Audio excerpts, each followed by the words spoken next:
بسم اللہ الرحمن الرحیم۔ تفسیر ہدایت القرآن جلد 1 سورۃ النساء، ریکارڈنگ نمبر 3، صفحہ نمبر 566۔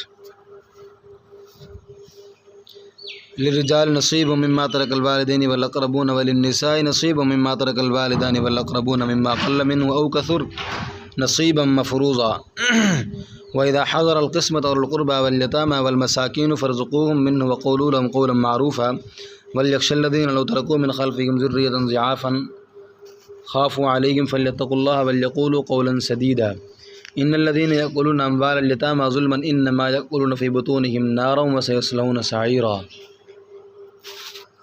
آیات مبارکہ کا لفظی ترجمہ سماعت کیجیے۔ للرجال نصیب مما ترک الوالدان والاقربون وللنساء نصیب مما ترک الوالدان والاقربون مما قل منه او کثر نصیبا مفروضا۔ مردوں کے لیے حصہ ہے اس میں سے جو چھوڑا ماں باپ نے اور رشتہ داروں نے، اور عورتوں کے لیے حصہ ہے اس میں سے جو چھوڑا ماں باپ نے اور رشتہ داروں نے، اس میں سے جو تھوڑا ہو اس میں سے یا زیادہ حصہ مقرر کیا ہوا۔ وَإِذَا حَضَرَ الْقِسْمَةَ أُولُو الْقُرْبَى وَالْيَتَامَى وَالْمَسَاكِينُ فَارْزُقُوهُم مِّنْهُ وَقُولُوا لَهُمْ قَوْلًا مَّعْرُوفًا۔ اور جب موجود ہوں تقسیم ترکہ کے وقت رشتہ دار اور یتیم اور غریب تو کھلاؤ ان کو ان میں سے اور کہو ان سے بات معقول۔ وَلْيَخْشَ الَّذِينَ لَوْ تَرَكُوا مِنْ خَلْفِهِمْ ذُرِّيَّةً ضِعَافًا خَافُوا عَلَيْهِمْ فَلْيَتَّقُوا اللَّهَ وَلْيَقُولُوا قَوْلًا سَدِيدًا۔ اور چاہیے کہ ڈریں جو اگر چھوڑیں اپنے پیچھے اولاد کمزور، ڈریں وہ ان پر، بس چاہیے کہ ڈریں وہ اللہ سے اور چاہیے کہ کہیں وہ بات سیدھی۔ ان الذين يأكلون اموال اليتامى ظلما انما يأكلون في بطونهم نارا وسيصلون سعيرا۔ بے شک جو لوگ کھاتے ہیں اموال یتیموں کے ناحق اس کے سوا نہیں کھاتے وہ اپنے پیٹوں میں آگ، اور ان قریب داخل ہوں گے وہ دوزخ میں۔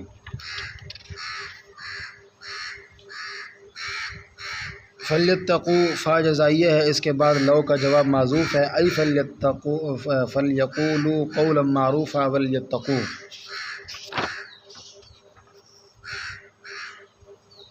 عورتوں اور نابالغ لڑکوں کا بھی میراث میں حصہ ہے۔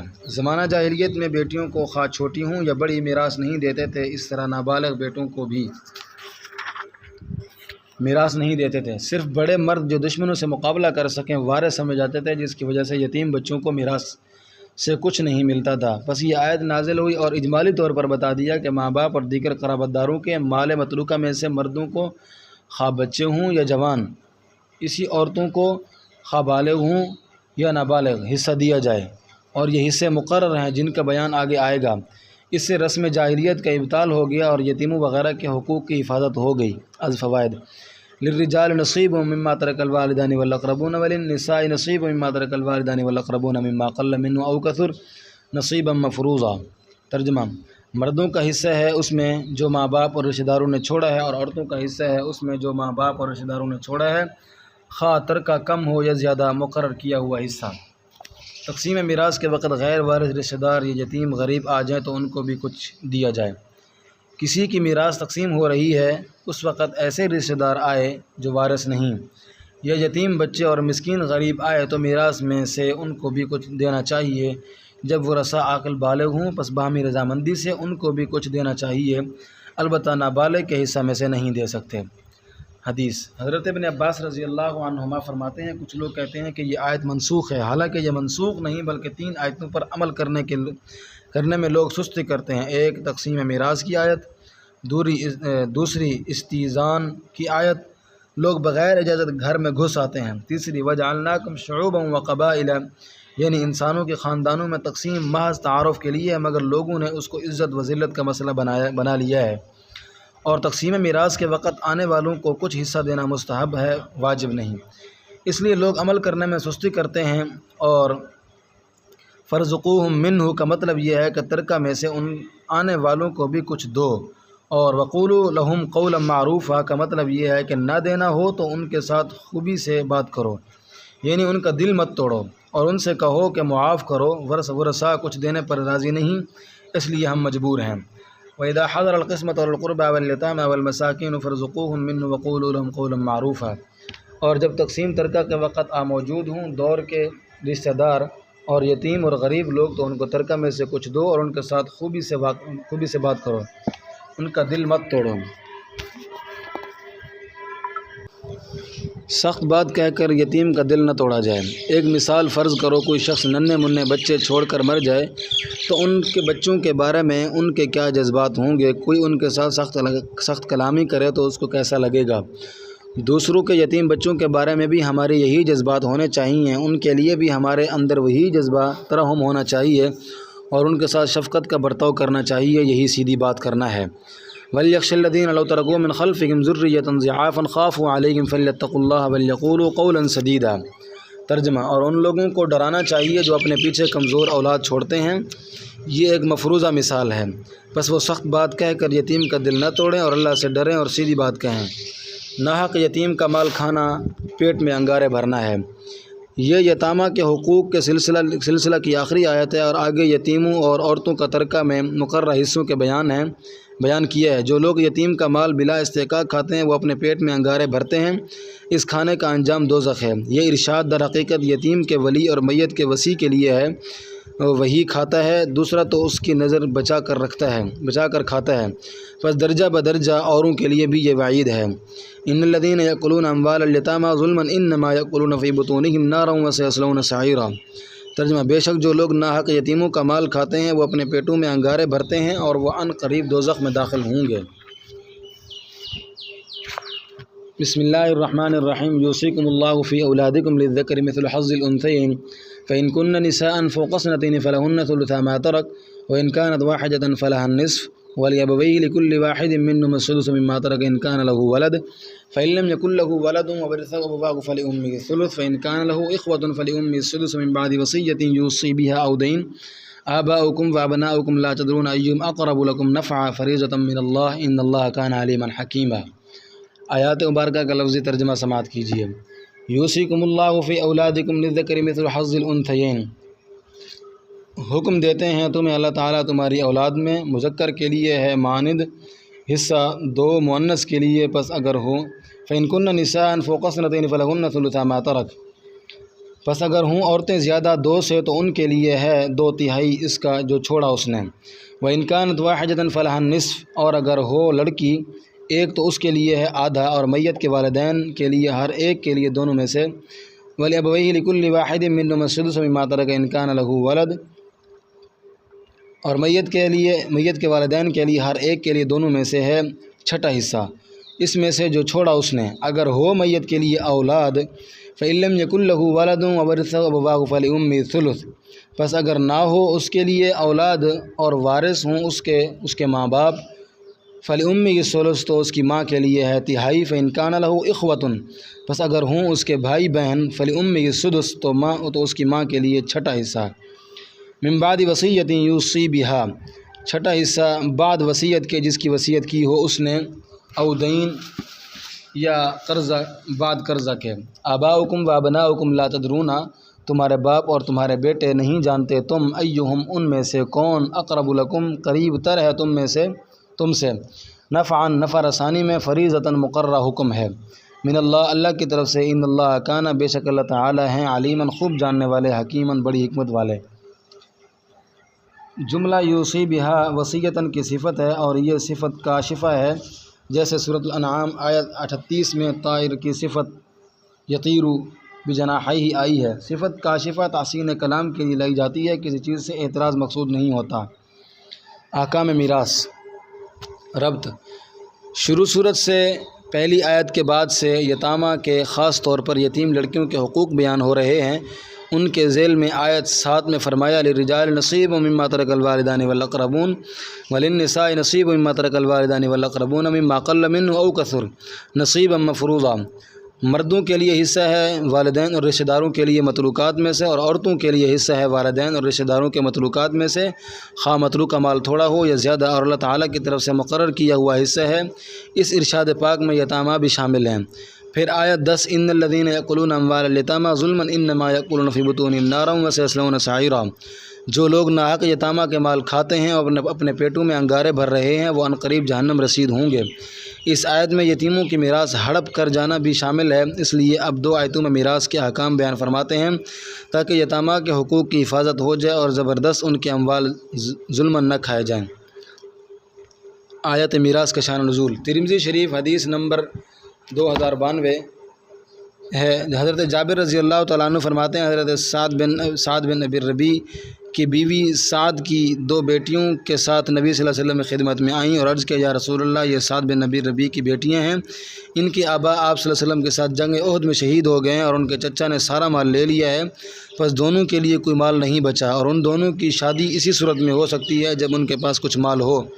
نبی صلی اللہ علیہ وسلم نے فرمایا یقضی اللہ فی ذلک، اللہ تعالیٰ اس معاملے میں فیصلہ فرمائیں گے۔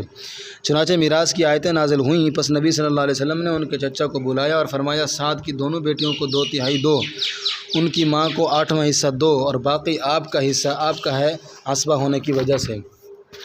فروض مقدرہ جن سہام کے ذریعے ورثاء کے حصے متعین کیے گئے ہیں ان میں 2 باتوں کا لحاظ کیا گیا ہے۔ اول وہ سہام واحد ایک کے ایسے واضح اجزاء ہیں جن کو حساب دان وغیرہ حساب دان یکساں سمجھ سکتا ہے۔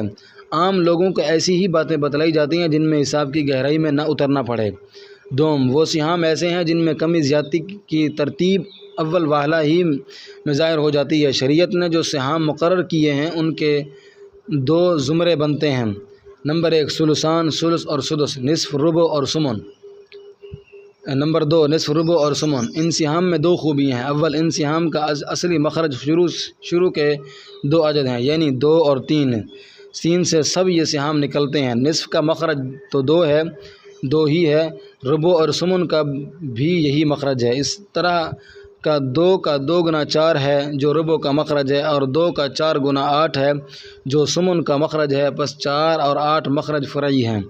اسی طرح ثلث اور ثلثان کا مخرج تو 3 ہی ہے ہی، سدس کا مخرج بھی یہی ہے، اس لیے کہ 3 کا 2 گنا 6 ہے جو سدس کا مخرج ہے، اور ہر کسر کا مخرج وہ عدد ہوتا ہے جس کی طرف وہ کسر منسوب ہوتی ہے۔ مثلا ثمن 8 کی طرف منسوب ہے، وہاں لاحقہ ہے جو عدد کے نسبت کو ظاہر کرنے کے لیے لایا جاتا ہے۔ پس ثمن کا مخرج 8 ہے، یعنی ثمن نکالنا ہو تو ایک چیز کے 8 حصے کریں اور اس میں سے ایک حصہ لیں تو وہ 8واں ہوگا۔ 6 حصے کرنے سے یا 4 حصے کرنے سے ثمن نہیں نکلے گا۔ دونوں زمروں میں 3 مرتبے پائے جاتے ہیں جن میں تضعیف و تنصیف کی نسبت ہے، اس لیے محسوس اور واضح طور پر کمی بیشی کا پتہ چل جاتا ہے۔ ثلثان کا نصف ثلث ہے اور ثلث کا نصف سدس ہے اور سدس کا 2 گنا ثلث ہے اور اس کا 2 گنا ثلثان ہے۔ اسی طرح دوسرے زمرے کو سمجھ لیں۔ میراث کی مرد کی برتری کی وجہ، مرد اور عورت جب ایک ہی درجہ میں ہوں تو ہمیشہ مرد کو عورت پر ترجیح دی جاتی ہے، یعنی مرد کو میراث زیادہ دی جاتی ہے، جیسے بیٹا بیٹی پوتا پوتی، اور بھائی بہن جمع ہوں تو مرد کو عورت کا 2 گنا ملتا ہے۔ اسی اصول پر شوہر کا حصہ بھی بیوی سے 2 گنا رکھا گیا ہے، البتہ باپ اور ماں اور اخیافی بھائی بہن اس قاعدہ سے مستثنیٰ ہیں۔ اور مرد کی عورت پر برتری 2 وجہ سے ہے، ایک مرد جنگ کرتے ہیں اور اہل و عیال اور اموال و اغراض کی حفاظت کرتے ہیں۔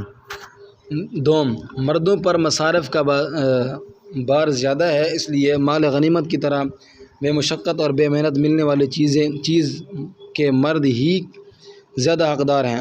عورتیں نہ جنگ کرتی ہیں نہ ان پر مصارف کا بار ہے۔ نکاح سے پہلے ان کا نفقہ باپ کے ذمہ ہے، نکاح کے بعد شوہر کے ذمہ ہے، بیوہ ہو جائے تو اولاد کے ذمہ، اولاد نہ ہو تو حکومت کے ذمہ، حکومت کی کفالت نہ کرے تو مسلمانوں کے صالح معاشرہ کے ذمہ، اس لیے ان کو میراث سے حصہ کم دیا گیا۔ تفصیل سورۃ النساء کی آیت 34 میں آئے گی۔ سوال، باپ اور ماں میں مرد کی ترجیح کا ضابطہ کیوں جاری نہیں کیا گیا؟ اگر میت کے مذکر اولاد ہو تو ماں اور باپ دونوں کو سدس ملتا ہے، یہ برابری کیوں ہے؟ جواب، باپ کی فضیلت ایک مرتبہ ظاہر ہو چکی ہے۔ جب میت کے صرف مؤنث اولاد ہو تو ماں کو سدس ملتا ہے اور باپ کو ذوی الفرض ہونے کی حیثیت سے سدس بھی ملتا ہے اور عصبہ ہونے کی وجہ سے بچا ہوا ترکہ بھی ملتا ہے۔ اب اگر دوبارہ اس کی فضیلت ظاہر کی جائے گی تو اس کا حصہ بڑھایا جائے گا تو دیگر ورثاء کا نقصان ہوگا، اس لیے مذکورہ صورت میں دونوں کو سدس ملتا ہے۔ جواب، اخیافی بہن بھائی میں بھی مرد کی برتری کا قاعدہ جاری نہیں ہوتا، وہ تہائی میں شریک ہوتے ہیں، بہن کو بھی بھائی کے برابر حصہ ملتا ہے، ایسا کیوں؟ جواب، اخیافی میں مرد کی برتری 2 وجہ سے ظاہر نہیں ہوتی۔ ایک، اخیافی بھائی میت کے لیے اور اس کے قابل حفاظت چیزوں کے لیے جنگ نہیں کرتا کیونکہ وہ کبھی دوسری قوم کا ہوتا ہے، اس لیے اس کو بہن پر ترجیح نہیں دی گئی۔ دوسری وجہ یہ ہے کہ اخیافی کا رشتہ ماں کے رشتہ کی فرع ہے، پس گویا اخیافی بھائی بھی عورت ہے، اس لیے اس کا حصہ اخیافی بہن کے مساوی ہے۔ رحمۃ اللہ الواسعہ جلد 4 صفحہ 639۔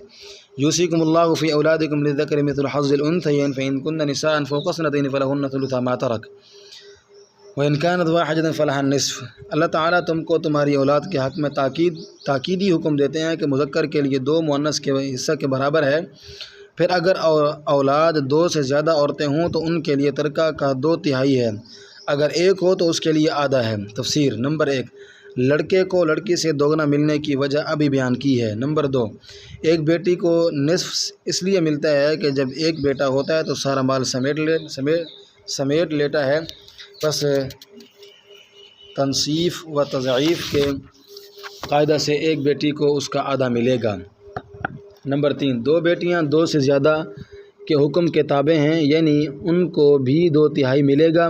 یہ بات اجماع کے حکم سے ثابت ہے، اور اجماع کی بنیاد حضرت سعد بن ربیع کا واقعہ ہے جو شان نزول کے بیان میں گزرا ہے۔ اس میں آپ صلی اللہ علیہ وسلم نے فرمایا 2 لڑکیوں کو 2/3 دو۔ نیز یہ حکم قرآن کریم سے بھی مستنبط ہے۔ سورۃ النساء کی آخری آیت میں کلالہ کی میراث کا بیان ہے، اس میں صراحت ہے کہ 2 بہنوں کو 2/3 ملے گا، بس 2 بیٹیوں کو بدرجہ اولا 2/3 ملے گا، کیونکہ بیٹیاں بہنوں کی بنسبت میت سے اقرب ہیں۔ سوال، 2 یا زیادہ لڑکیوں کو 2/3 دیا تو باقی 1/3 کس کے لیے ہے؟ جواب، باقی 1/3 عصبہ کے لیے ہے، اس لیے کہ بیٹیوں کے ساتھ بہنیں یا بھائی یا چچا ہو سکتے ہیں اور ان میں بھی سبب وراثت پایا جاتا ہے۔ لڑکیاں اگر خدمت و ہمدردی اور مہر و محبت کی وجہ سے وراثت پاتی ہیں تو عصبہ میں بھی معاونت کی شکل موجود ہے۔ بہن میں بھی یہی جذبات کسی درجہ میں پائے جاتے ہیں، اور بھائی اور چچا تو قائم مقامی بھی کرتے ہیں، بس ایک تعاون دوسرے تعاون کو ساقط نہیں کرے گا، اس لیے 1/3 عصبہ کے لیے باقی رکھا گیا ہے۔ سوال، جب لڑکیوں کی طرح عصبہ میں بھی تعاون کی شکل موجود ہے تو ان کے لیے صرف 1/3 کیوں رکھا؟ ان کو برابر کا شریک کیوں نہیں بنایا؟ جواب، لڑکیوں سے میت کا ولادت کا تعلق ہے، وہ سلسلہ نسب میں داخل ہیں اور عصبہ اطراف کا رشتہ ہے، اس لیے حکمت کا تقاضا یہ ہے کہ لڑکیوں کو عصبہ سے زیادہ دیا جائے، اور زیادتی واضح طور پر دوگنا کرنے سے ظاہر ہوتی ہے، اس لیے لڑکیوں کو 2 ثلث دیا گیا اور عصبہ کے لیے 1 ثلث بچایا۔ ایسا ہی اس وقت کیا گیا جب لڑکے لڑکیوں کے ساتھ ماں باپ ہوں، والدین کو سدس دیا جاتا ہے، اور 2 ثلث مل کر ثلث ہوتے ہیں، اور باقی 2 ثلث لڑکے لڑکیوں کو دیا جاتا ہے۔ وَلِأَبَوَيْهِ لِكُلِّ وَاحِدٍ مِّنْهُمَا السُّدُسُ مِمَّا تَرَكَ إِن كَانَ لَهُ وَلَدٌ فَإِن لَّمْ يَكُن لَّهُ وَلَدٌ وَوَرِثَهُ أَبُوَاهُ فَلِأُمِّهِ الثُّلُثُ فَإِن كَانَ لَهُ إِخْوَةٌ فَلِأُمِّهِ السُّدُسُ۔ ترجمہ، اور میت کے والدین میں سے ہر ایک کے لیے ترکہ کا 6واں حصہ ہے اگر میت کی اولاد ہو، اور اگر اس کی اولاد نہیں اور والدین ہی اس کے وارث ہیں تو اس کی ماں کے لیے 1/3 اور باقی 2/3 باپ کے لیے ہے۔ پھر اگر میت کے کئی بہن بھائی ہوں تو اس کے ماں کے لیے 6واں حصہ ہے۔ والدین کی میراث۔ اس آیت میں والدین کی میراث کی 3 صورتیں بیان کی ہیں۔ پہلی صورت، میت نے والدین چھوڑے اور ساتھ ہی اولاد بھی، خواہ ایک ہی لڑکا یا ایک ہی لڑکی ہو، تو باپ کو سدس اور ماں کو سدس ملے گا، باقی ترکہ دیگر ورثاء کو ملے گا۔ پھر مذکر اولاد کی صورت میں تو کچھ نہیں بچے گا کیونکہ وہ عصبہ ہوگی، بس باپ صرف ذوالفرض ہوگا، اور مؤنث اولاد ہوگی تو کچھ بچ جائے گا اور باپ کو مل جائے گا، اور باپ اس صورت میں ذوالفرض اور عصبہ دونوں ہوگا۔ اس حالت کی وجہ یہ ہے کہ والدین کے مقابلہ میں اولاد میراث کی زیادہ حقدار ہوتی ہے، اور برتری کی صورت یہی ہے کہ اولاد کو والدین سے دگنا دیا جائے۔ والدین کے 2 ثلث مل کر 1 ثلث ہوں گے اور باقی 2 ثلث اولاد کو ملیں گے۔ سوال، مرد کا حصہ عورت سے دگنا ہے، پھر والدین میں سے ہر ایک کو سدس کیوں دیا گیا؟ یہ جو دونوں کو برابر کر دیا۔ جواب، باپ کی برتری ایک مرتبہ ظاہر ہو چکی ہے، اور وہ اس طرح کہ باپ ذوی الفرض ہے ہونے کے ساتھ عصبہ بھی بنایا ہے، اس لیے کہ وہ اولاد کی قائم مقامی اور حمایت بھی کرتا ہے، پس اسی فضیلت کا دوبارہ اعتبار کرنا اور اس کے حصہ کو دوگنا کرنا درست نہیں۔ دوسری صورت، مرنے والے کی نہ اولاد ہو نہ بھائی بہن ہوں تو ماں کو کل ترکہ کا 1/3 اور باپ کو عصبہ ہونے کی وجہ سے باقی 2 ثلث ملے گا۔ البتہ اگر شوہر یا بیوی ہو تو ان کا حصہ دینے کے بعد باقی ترکہ کا 1/3 ماں کو اور 2/3 باپ کو ملے گا، اور اس کی وجہ یہ ہے کہ جب میت کی اولاد نہ ہو تو ترکہ کے سب سے زیادہ حقدار والدین ہیں، اس لیے وہ سارا ترکہ لیں گے، اور اس صورت میں باپ کو ماں پر ترجیح حاصل ہوگی، اور ترجیح کی صورت میراث کے اکثر مسائل میں دوگنا کرنا ہے، پس ماں کو 1/3 اور باپ کو 2/3 ملے گا، اور شوہر یا بیوی کی موجودگی میں ماں کو ثلث باقی اس لیے دیا جاتا ہے کہ تاکہ ایک صورت میں ماں کا حصہ باپ سے بڑھ نہ جائے۔ اس کی وضاحت حضرت عبداللہ بن مسعود رضی اللہ تعالیٰ عنہ نے ارشاد فرمائی ہے۔ آپ رضی اللہ تعالیٰ عنہ نے ثلث باقی کے مسئلہ میں فرمایا کہ اللہ مجھے ایسی الٹی سمجھ نہ دیں کہ میں ماں کو باپ پر ترجیح دوں۔ مسند دارمی جلد 2 صفحہ 345 کتاب الفرائض۔ وضاحت باپ کو اگر میت کے مذکر اولاد ہو تو سدس ملتا ہے، اگر مؤنث ہو اولاد ہو تو سدس بھی ملتا ہے اور عصبہ بھی ہوتا ہے، اور کسی طرح کی اولاد نہ ہو تو صرف عصبہ ہوتا ہے۔ اور ماں کو اگر میت کی کسی طرح کی اولاد ہو یا کسی طرح کے 2 بھائی بہن ہوں تو سدس ملتا ہے، ورنہ ثلث ملتا ہے۔ البتہ اگر میت نے شوہر یا بیوی اور والدین چھوڑے ہوں ماں کو ثلث باقی ملتا ہے، یعنی شوہر یا بیوی کا حصہ دینے کے بعد جو بچے گا اس کا تہائی ماں کو اور باقی باپ کو ملے گا۔ اس آخری مسئلہ میں صحابہ میں اختلاف تھا۔ حضرت ابن عباس رضی اللہ عنہما کی شاذ رائے یہ تھی کہ ماں کو حسب ضابطہ کل ترکہ کا تہائی ملے گا۔ جمہور صحابہ کی رائے یہ تھی کہ اس خاص صورت میں ماں کو ثلث باقی ملے گا تاکہ ماں کا حصہ ایک صورت میں باپ سے زیادہ نہ ہو جائے، اور وہ صورت یہ ہے کہ شوہر کے ساتھ والدین ہوں تو شوہر کو نصف یعنی 6 میں سے 3 ملیں گے، اور ماں کو کل مال کا ثلث دیا جائے گا تو اس کو 2 ملیں گے، اور باپ کے لیے صرف 1 بچے گا اور ثلث باقی دیا جائے گا تو ماں کو 1 ملے گا اور باقی 2 باپ کو ملیں گے۔ حضرت ابن مسعود رضی اللہ عنہ کا ارشاد اسی صورت کے بارے میں ہے کہ ماں کو اس صورت میں کل مال کا ثلث کیسے دیا جا سکتا ہے؟ یہ تو الٹی بات ہو گئی، برتری مرد کو حاصل ہے نہ کہ عورت کو۔ تیسری صورت مرنے والے کی اولاد نہ ہو، البتہ اولاد تو نہ ہو، البتہ کسی بھی طرح کے 2 یا زیادہ بھائی بہن ہوں تو ماں کو سدس ملے گا، اور بھائی بہن باپ کی وجہ سے محروم ہوں گے مگر ان کی وجہ سے ماں کا حصہ کم ہو جائے گا، یعنی حجب نقصان واقع ہوگا، اور باقی ترکہ اگر دوسرے ورثاء ہوں گے تو وہ لیں گے، اور جو بچ جائے گا وہ باپ کو ملے گا، اور اگر دوسرے ورثاء نہ ہوں تو باقی سارا ترکہ باپ کو ملے گا، اور اس صورت میں باپ صرف عصبہ ہوگا۔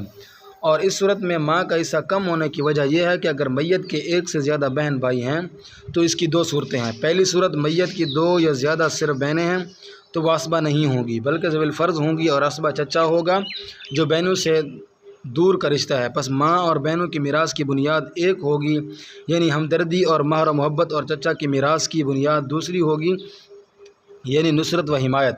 اس لیے آدھا ترکہ ماں اور بہنوں کا ہوگا اور آدھا عصبہ کا۔ پھر ماں اور 2 بہنیں آدھا ترکہ آپس میں تقسیم کریں گی تو ماں کے حصہ میں 1 آئے گا، وہی اس کا حصہ ہے، اور ترکہ کے باقی 5 بہنوں اور 5 میں تقسیم ہوں گے۔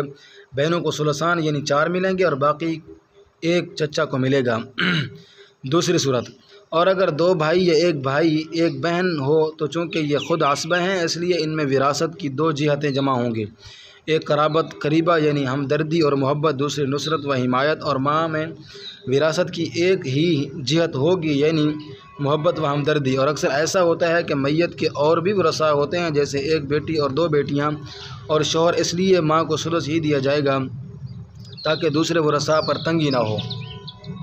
وضاحت، اگر میت کی ماں 1 بیٹی اور 1 بھائی اور 1 بہن ہو تو مسئلہ 6 سے بنے گا، اور سدس ماں کو اور ثلثان بیٹیوں کو، اور باقی 1 بھائی بہن کو ملے گا، اور شوہر ماں اور 1 بھائی اور 1 بہن ہو تو بھی مسئلہ 6 سے بنے گا، اور نصف شوہر کو، سدس ماں کو، اور باقی 2 بھائی بہن کو ملیں گے۔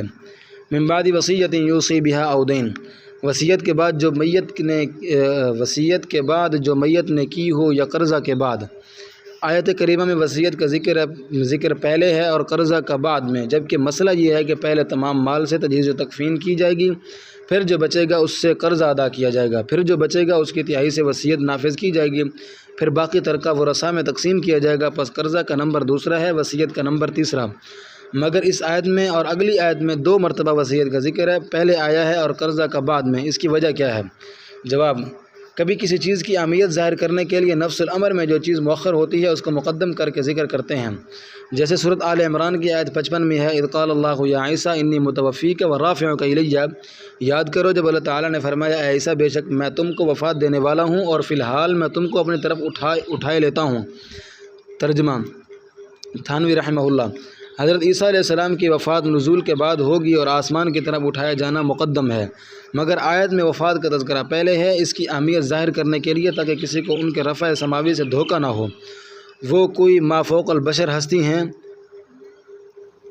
نہ ہو کہ وہ کوئی مافوق البشر ہستی ہیں، نہیں، وہ بھی بشر ہیں، ان کو بھی اپنے وقت پر موت آنی ہے۔ پھر رفع سماوی کا ذکر کیا تاکہ عیسائیوں کی طرح کسی کو غلط فہمی نہ ہو۔